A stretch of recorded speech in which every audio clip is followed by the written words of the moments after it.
नमस्कार, म हुँ तपाईहरुकै सीताराम कटेल धर्मुस। नेपाली भाषामा कम्प्युटर सिक्न चाहनुहुन्छ भने नेपाली एडिटर्स युट्युब च्यानल हेर्न नभुल्नुहोला। सम्पूर्ण जानकारीका लागि एक मात्र YouTube channel Nepali editors YouTube channel तपाईहरुकै च्यानल।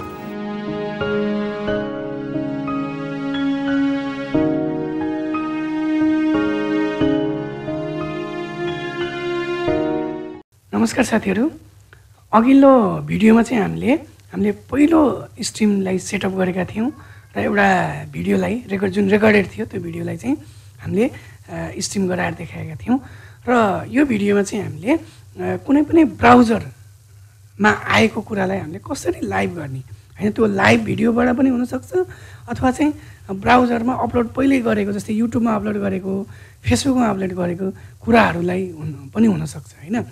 ती कुरा ब्राउजरमा तपाईले जे देख्नुहुन्छ त्यसलाई चाहिँ हामीले कसरी लाइभ गर्ने त्यो कुरा चाहिँ आज हामी सिक्न गइरहेका छौं हैन। त्यो चाहिँ कसरी गर्ने हामी हेर्दै छौं र अब लागौं। पहिलो कुरा हामीले लोगो सबैको चाहिँ सुरुमा जहिले पनि तपाईले यदि आफ्नो मिडिया च्यानल चलाउँदै हुनुहुन्छ अथवा चाहिँ तपाईको भनौं न एउटा कम्पनी छ भने त्यसको लोगो अनिवार्य हुन्छ हैन। त्यो लोगोलाई हामीले सेट गरौँ। सुरुमा सबैभन्दा टपमा आउने भनेको लोगो है, लोगो। र मैले यहाँबाट यसलाई मैले लोगोको रूपमा राखेको थिएँ उदाहरणको लागि। तपाईले जस्तो लोगो बनाउँदा पनि हुन्छ है। यो मेरो एउटा लोगो हो, यो भयो लोगो ल्याएँ। अब त्यसपछि मानौ मैले हैन स्क्रोलिङ सेट गरेँ, किनभने प्राय मिडियाहरुको जसको पनि स्क्रोलिङ हुन्छ हैन। अब अघिल्लो चरणमा हामीले यही लेखेका थियौं भने अब आउटसोर्समा रहेको टेक्स्टलाई हामीले कसरी स्क्रोलिङको रूपमा राख्न सकिन्छ त्यो आज हेर्दै छौं है त। जस्तै अब यो स्क्रोलिङ भनेर मैले यसलाई सेट गरेँ र हामीले सुरुमा यहाँ टाइप गरेका थियौं। अब हामीले चाहिँ रिड फ्रम फाइलबाट हामीले एक्सटर्नल स्क्रोलिङ लिएर आएर हामीले यहाँ सेट गर्ने छौं हैन। जस्तै मैले सबैभन्दा पहिला आफूले के स्क्रोल गराउने हो त्यो कुरो चाहिँ पहिले कुनै नोटप्याड अथवा यस्तै कुनै टेक्स्ट एडिटिङ सफ्टवेयरमा त्यसलाई हामीले लेखेर राख्नुपर्ने हुन्छ हैन। जस्तै मैले यसमा लेख्छु, hello all of you guys हैन, happy new year 2080, we are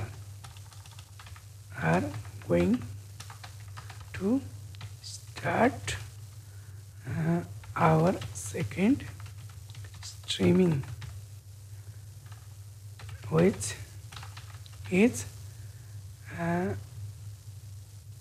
adding browser as a source है। यसरी मैले जस्ट तपाईहरुलाई देखाउनको लागि गरे र यसलाई मैले सेभ गर्छु कहाँ त भन्दा कुनै एउटा ठाउँमा। जस्तै मैले यहाँ एउटा ओबीएस भन्ने फोल्डर छ, त्यहाँ गएर मैले यसलाई स्क्रोलिङ टेक्स्ट भनेर मैले यसलाई सेभ गरे है, सेभ गरे र यसलाई चाहिँ मैले त्यहाँ अब सोर्सको रूपमा लिएर आउँछु है।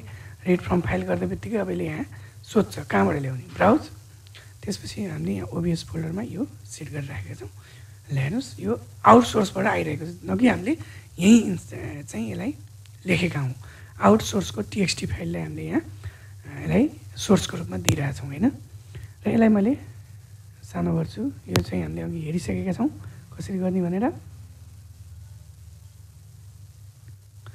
यदि नबुझेको खण्डमा अघिल्लो भिडियो हेर्न सक्नुहुन्छ है, मैले अलि छिटो गरिरहेको छु।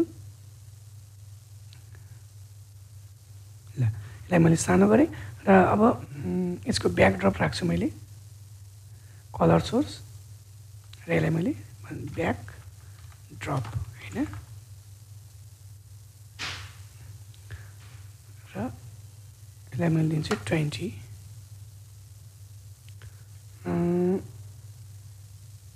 50 सानो भयो, सायद 120 ठिक होला, ठिक छ।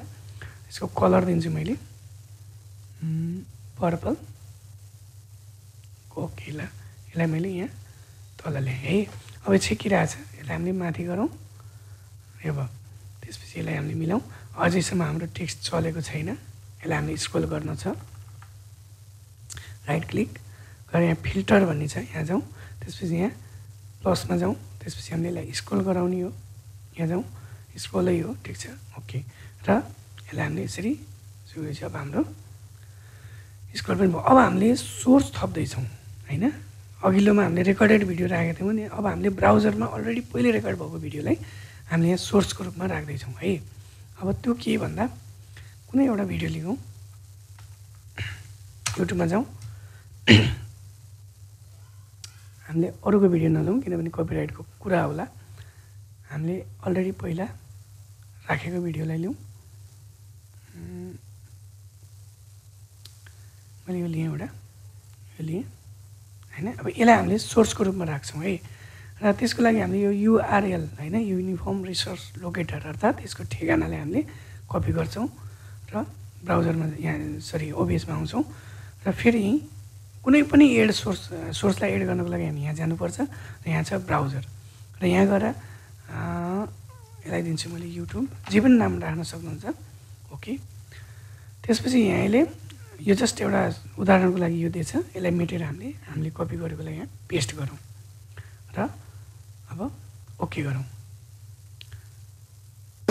नमस्कार, म हुँ तपाईहरुकै सीताराम कटेल धर्मोस। नेपाली भाषामा कम्प्युटर सिक्न चाहनुहुन्छ भने नेपाली एडिटर्स युट्युब च्यानल हेर्न नभुल्नुहोला। सम्पूर्ण जानकारीका लागि एक मात्र YouTube channel Nepali editors YouTube channel, तपाईहरुकै च्यानल।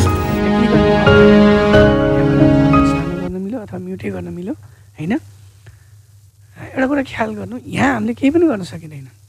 यहाँ जस्ट हामीले एड मात्र गर्ने हो। अब यसलाई इन्ट्र्याक्सनमा ल्याउने भए राइट क्लिक इन्ट्र्याक्ट होइन, अनि त्यसपछि गएर बल्ल यसलाई हामीले युट्युब जसरी चलाउन मिल्छ। र यसलाई मैले फुल स्क्रिन गरेँ र यसलाई मैले बन्द गरेँ होइन। तर पनि यो सानोमा आइरहेको छ, देख्नु भएको छ। यसलाई मैले क्लिक गरेर अब यहाँ मैले यसको साइज दिन्छु 1920 र 1080 गऱ्यो भने यो फिट हुन्छ होइन। अझै यो सानो भएन होइन, यसरी मेनुअली हामीले मिलाउँदा पनि हुन्छ। यसो गरी जब मैले यसलाई साट्छु र यो बल्ल लाइभमा जान्छ होइन। यसै गरी तपाईँले फेसबुकलाई यसरी सोर्सको रूपमा युज गर्न सक्नुहुन्छ अथवा ब्राउजरलाई नै तपाईँले सोर्सको रूपमा युज गर्न सक्नुहुन्छ। अर्थात् यहीँ तपाईँले गुगल खोल्न सक्नुहुन्छ होइन। इन्ट्रेक्सनमा जानुहोस्। अब यो हामीले यसलाई डाउन गरेँ। यसैबाट हामीले किन गर्न सकेन, किनभने यो ठुलोमा आएको छ होइन। यसलाई सानो गरौँ, इन्ट्रेक्ट, सरी हाम्रो युआरएल फरक थियो है, त्यसले गर्दा भएन। यहाँ गएर गुगल टाइप, यहाँबाट www.google.com लाई ओके गर्ने बित्तिकै अब यहाँ गुगल खुल्छ र यहाँबाट तपाईँले गुगलमा जे सर्च गर्नुहुन्छ होइन, यसरी तपाईँले यहाँबाट चलाउन सक्छ। न कि यहाँबाट चल्दैन है, यहीँबाट चाहिँ हामीले काम गर्न सकिन्छ है। यसरी चाहिँ जे कुरालाई पनि हामीले सोर्सको रूपमा दिएर यता हामीले त्यसलाई ब्रोडकास्ट गर्न सकिन्छ। यो कुरा ख्याल गर्नु होला। र अहिलेलाई यति नै, र अगाडिको भिडियोमा हामी अन्य कुराहरू हेर्दै जानेछौँ। धन्यवाद। नमस्कार, म हुँ तपाईहरुकै सीताराम कटेल धर्मोस। नेपाली भाषामा कम्प्युटर सिक्न चाहनुहुन्छ भने नेपाली एडिटर्स युट्युब च्यानल हेर्न नभुल्नुहोला। सम्पूर्ण जानकारीका लागि एक मात्र YouTube channel Nepali editors YouTube channel, तपाईहरुकै च्यानल।